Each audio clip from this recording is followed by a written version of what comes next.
आज का ये एपिसोड शुरू करने से पहले एक छोटी सी बात। क्या आप भी अपना पॉडकास्ट बनाने की सोच रहे हैं? तो एंकर ट्राई कीजिए। ये पॉडकास्ट बनाने का सबसे आसान तरीका है। नंबर 1, ये फ्री है। नंबर 2, इसमें कई सारे ऐसे टूल्स हैं जो आपको अपने फोन और कंप्यूटर पर रिकॉर्ड और एडिट करने की फैसिलिटी देते हैं। नंबर 3, आप अपने पॉडकास्ट को डिस्ट्रीब्यूट भी कर सकते हैं, जिससे इसे स्पॉटिफाई और दूसरे प्लेटफॉर्म पर सुना जा सके। तो डाउनलोड कीजिए फ्री एंकर ऐप या विजिट कीजिए anchor.fm पर अपना पॉडकास्ट स्टार्ट करने के लिए। ये तो थी एक छोटी सी जानकारी, और अब शुरू करते हैं एपिसोड का सिलसिला। तो आज के एपिसोड में लीजिए सुनिए ना पार्थ सारथी के लिखे उपन्यास तुलसी चौरा का भाग 5, मेरी यानी समीर गोस्वामी की आवाज में। श्रीमठ के शंकर मंगलम उत्तराधिकारी पंडित विश्वेश्वर शर्मा के प्रमुख कार्यों में एक कार्य मठ की जमीन को बटाई पर उठाना भी है। उस शाम पट्टेदारों की बैठक बुलाई गई है। इसी बैठक में या अगली बैठक में बटाई तय करनी होगी। अक्सर पश्चिमी पहाड़ी में जब बारिश शुरू होने लगती है, बटाई की बात तय कर ली जाती है। रवि के आने की हड़बड़ी में शर्मा जी इस बैठक की बात भूल ही गए थे। रवि कमली के साथ जब पार्वती और कुमार जाने लगे, श्रीमठ के कारिंदे ने आकर उन्हें याद दिला दिया। मठ की डाक भी दे गया। बैठक का ध्यान आते ही शर्मा जी को सीमा वैयर की याद आ गई। आज 4 किसानों को लिए वे जिस तरह जा रहे थे, निश्चित रूप से बैठक से इसका कोई न कोई संबंध होगा। सीमा वैयर बिना किसी काम के यूं भीड़ लगाकर नहीं चलते। गांव में इस तरह की बैठकें अमूमन रात 8 बजे शुरू होती हैं और रात 10-11 बजे तक चलती हैं। किसानों को इसी वक्त फुर्सत मिलती है। शंकर मंगलम में 100% खेतीहर लोगों की आबादी है। बादल धोखा भले ही दे दें, अगस्त नदी के तटवर्ती क्षेत्र की जमीन उर्वरा है। मठ की संपत्ति के बाग बगीचे, 2-3 गौशालाएं, विवाह मंडप, मकान, खाली जमीन, सभी इसी गांव में ही तो थे। 2-3 वर्ष पहले तक शर्मा जी केवल धार्मिक कार्यों की देखरेख किया करते थे। बटाई की आमदनी, मकान, विवाह मंडप के किराए, उनका हिसाब किताब सब सीमा वैयर के जिम्मे था। काफी घपला होने लगा, शिकायतें भी पहुंची, लिहाजा वो जिम्मेवारी भी शर्मा जी पर आ गई। शर्मा जी सीमा वैयर से वैर मोल लेना नहीं चाहते थे, पर कोई दूसरा रास्ता नहीं था। आचार्य ने स्वयं शर्मा जी को बुलवाकर उन्हें इस उत्तरदायित्व को संभालने का आदेश दिया। शर्मा से ना करते नहीं बना। इसके बाद शर्मा जी और सीमा वैयर के बीच एक दूरी आ गई। औपचारिकतावश दोनों मिलते थे, पर सीमा वैयर के भीतर आग लगी हुई थी। ईमानदार व्यक्ति बेईमान और कपटी को एक बार की क्षमा भी कर देगा, पर बेईमान व्यक्ति कतई एक ईमानदार को सहन नहीं कर सकता, क्योंकि ईमानदार व्यक्ति ही दूसरे व्यक्ति की बेईमानी का परिमाप बनता है, साथ ही वो बेईमानी में बाधक भी बनता है। पंडित जी सीमा वैयर के लिए कुछ वैसे ही समझे जाते थे। शर्मा जी का मन सरल विश्वासी था। यही कारण है कि सीमा वैयर के साथ भी शर्मा जी उसी सहजता से पेश आते। क्रोध और ईर्ष्या पर उनके ज्ञान और विवेक ने विजय प्राप्त कर ली थी। वे मानसिक रूप से परिपक्व हो चुके थे। सीमा वैयर की बात सोचते हुए शर्मा जी डाक देखने लगे। पहला पत्र इरेमुड़ी मणि से संबंधित था। यदि किराया नियमित रूप से भरने के योग्य व्यक्ति मिल जाए तो शर्मा जी स्वयं किराए पर उठा दें। श्रीमठ के मैनेजर ने उत्तर दिया था। दूसरे पत्र में बटाई का लाभ गरीब किसानों को दिलवाने पर जोर दिया गया था। कुछ जमींदार और उनके कारिंदे या धनी ठाकुर गरीब किसानों के मार्फत स्वयं बटाई का काम उठा लेते। थोड़े बहुत रुपए देकर उन गरीब किसानों का मुंह बंद कर देते थे। इस आशय के एकाध शिकायती पत्र भी साथ में नत्थी किए गए थे।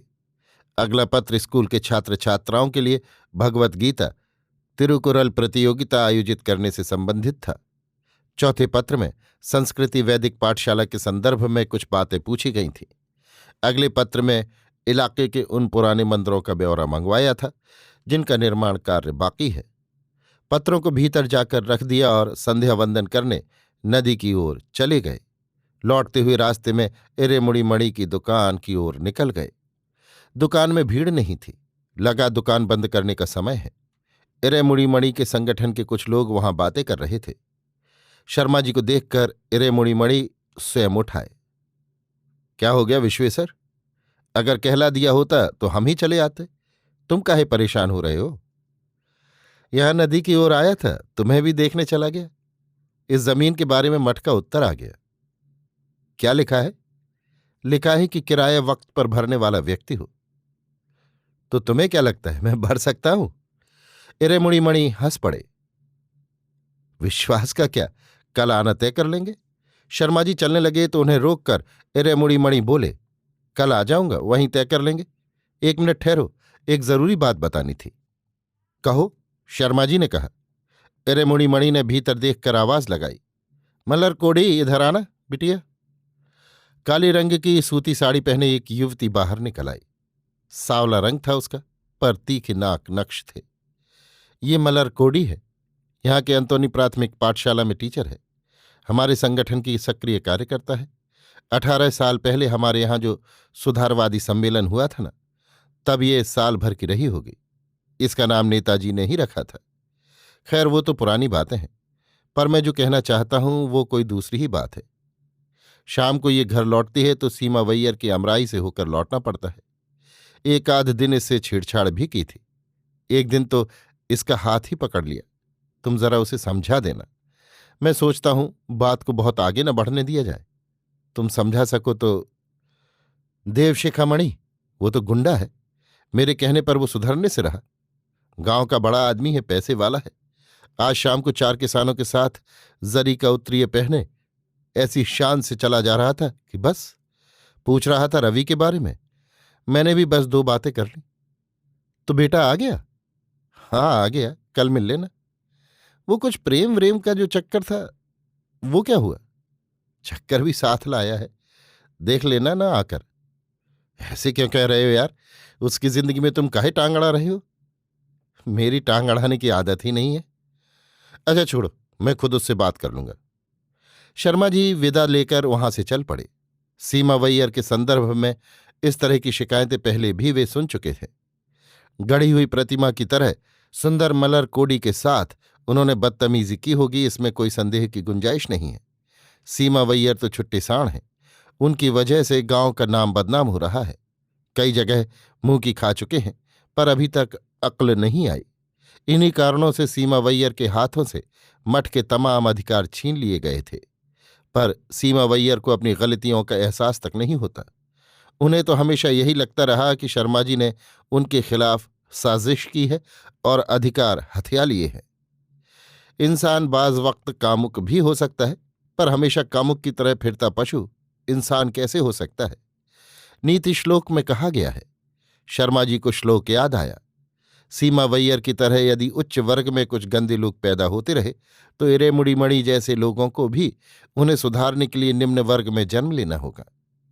शर्मा जी यूं दिया बाती के बाद पका हुआ भोजन नहीं करते। गाय का दूध और 2 केले, यही उनका रात्रि भोजन है।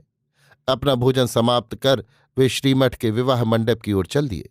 ये बैठक वहीं होनी थी। बटाई का बही खाता, मठ के काम आए पत्र दोनों को ही झोले में डाल लिया। रास्ते में वेणु काका का घर पड़ता था।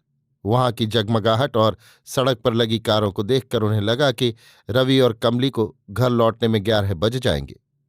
श्रीमठ विवाह मंडप के पास गली में वो मुड़ने लगे तो सामने से आता एक किसान रुक गया। सिर के अंगूछे को कमर में बांध लिया और बोला, सरकार आज बटाई की बैठक नहीं है क्या? फिर कब आए कि परे? किसने कहा कि आज बैठक नहीं है? बैठक आज ही है, चलो मेरे साथ। पर सीमा वैयर कहत रहे कि आज नहीं है। तू चल मेरे साथ। शर्मा जी विवाह मंडप के अंदर गए। वहां आमतौर पर लगने वाली भीड़ नहीं थी।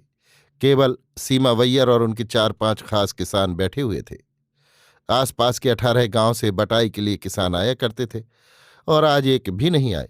ये अविश्वसनीय बात लगी। मरवन बांग्ला, नत्तम पाड़ी, आनंद कौकय, अलंका समुद्रम, आसपास के इन गांवों से भी कोई नहीं आया। आइए पंडित जी, आज तो भीड़ ही नहीं है, काम जल्दी निपट जाएगा। सीमा वैयर ने उत्साह के साथ आवाज लगाई। उन्हें लगा होगा कि इस बार सस्ते में वे पट्टीदारी ले लेंगे। शर्मा जी को उनकी चाल समझ में आ गई। आप क्षमा करें सीमा वैयर, श्रीमठ के आदेशानुसार आसपास के 18 गांवों के लोगों के सामने ही बैठक होनी है। तो इसका मतलब यह हुआ कि 3-4 गांवों से जो लोग आए हैं उन्हें अपमानित करके भिजवा दिया जाए, क्यों? इनमें कैसा मान अपमान? श्रीमठ के आदेश की अवहेलना मैं नहीं कर सकता। मेरे जमाने में तो ऐसा नहीं होता था, काम जल्दी निपटा लिया जाता था। शर्मा जी ने कोई उत्तर नहीं दिया। कारिंदे को बुलवाकर अगले सप्ताह इसी दिन फिर बैठक के आदेश देकर आसपास के 18 गांवों में मुनादी करवाने को कह दिया। वे लौटे तो कामाक्षी ओसारे पर बैठे मीनाक्षी दादी से बतिया रही थी। दादी कमली के बारे में पूछताछ कर रही थी। कामाक्षी जाने क्या कहती, पर शर्मा जी इसी बीच सीढ़ियां चढ़कर भीतर आ गए। वे लोग नहीं आए? किन्हें पूछ रहे हैं? वही जो पार्टी में गए हैं। नहीं, अभी तो देर लगेगी, इतनी जल्दी कहाँ लौटेंगे? शर्मा जी के आते ही दादी उठकर चली गई। आधे घंटे में पार्वती और कुमार अकेले ही लौटे। क्यों, वे लोग कहाँ रह गए? बाबूजी, पार्टी में एस्टेट मालिक शारंगपाणी नायडू आए थे। पार्टी खत्म होने के बाद उन्होंने भैया और उनकी दोस्त को एस्टेट गेस्ट हाउस में रात ठहरने के लिए कहा। वे लोग वहीं चले गए। कौन, नायडू? हाँ बाबूजी। कामाक्षी ने कुमार की बातें ठीक से नहीं सुनी।